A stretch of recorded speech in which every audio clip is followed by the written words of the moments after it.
Hello everyone, তো আজকের একটা স্পেশাল ডে আছে, তাই জন্য আমি আমার মা সকাল সকাল বেরিয়ে গেছি। যেহেতু বাজারে যেতে হবে, বাজারে গিয়ে চিকেনটা তো কিনতেই হবে অবশ্যই, স্পেশাল ডে বলে কথা, চিকেন টিকেন না হলে হয়।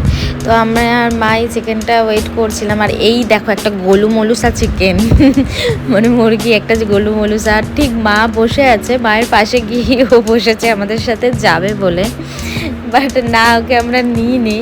ওখান থেকে চিকেন নেওয়া হয়ে গেছে আমাদের। চিকেন টিকেন নিয়ে আমরা বাজারে কিছু কেনাকাটি ছিল, আমি আবার তাড়াতাড়ি বাড়িতে চলে আসলাম। এসে পায়েস বা ভাতটা এগিয়ে রাখলাম, যেহেতু বাড়িতে গেস্ট আসবে। এদিকে দিদুন আর দাদু চলে এসেছিলো, তো পায়েসটা নাড়ার সময় বললাম যে তোমরাও আসো, তোমরাও একবার করে পায়েসটা নেড়ে দাও, যাতে সবার আশীর্বাদ থাকবে।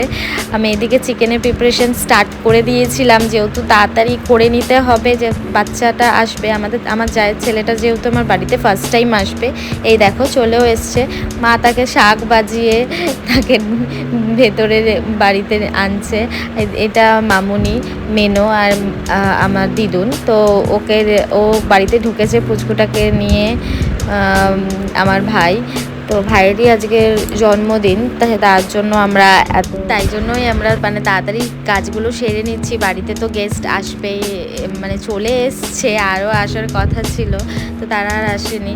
তো আমি এদিকে 5 রকম ভাজাও তো তাকে দিতে হয়, আলু বা ওকে আলু ভাজা বা আরও 5 রকম ভাজা, যেরকম বার্থডের দিন দিতে হয়। এদিকে আমার মাংসটাও হয়ে গেছিলো চিকেনটায়। তো চিকেনটা হয়ে যাওয়ার পরে আরও স্যালাড ফ্যালাড আরও অনেক কিছু হয়েছিল।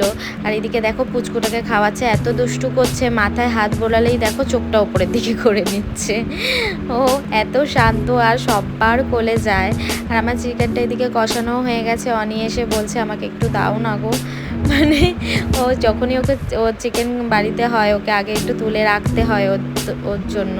আর এদিকে বেগুন ভাজা, আলু ভাজা, এগুলো তো ওকে 5 রকম ভাজা দিতে হয়, তাই ওগুলো সব হয়ে গেছিলো কমপ্লিট। তারপর আমি বাচ্চাটাকে এসে আদর করছিলাম, যেহেতু ঢুকে মাত্র সবাই ওকে আদর করছে, আমি ওকে পারছিলাম না আদর করতে। আর ও আমাদের বাড়িতে যেহেতু ফার্স্ট টাইম, আর আমিও খুব কম যাওয়া হয় ওদের বাড়িতে গিয়ে, আমাদের অফিসের জন্য আর যাওয়া হয় না ঠিক।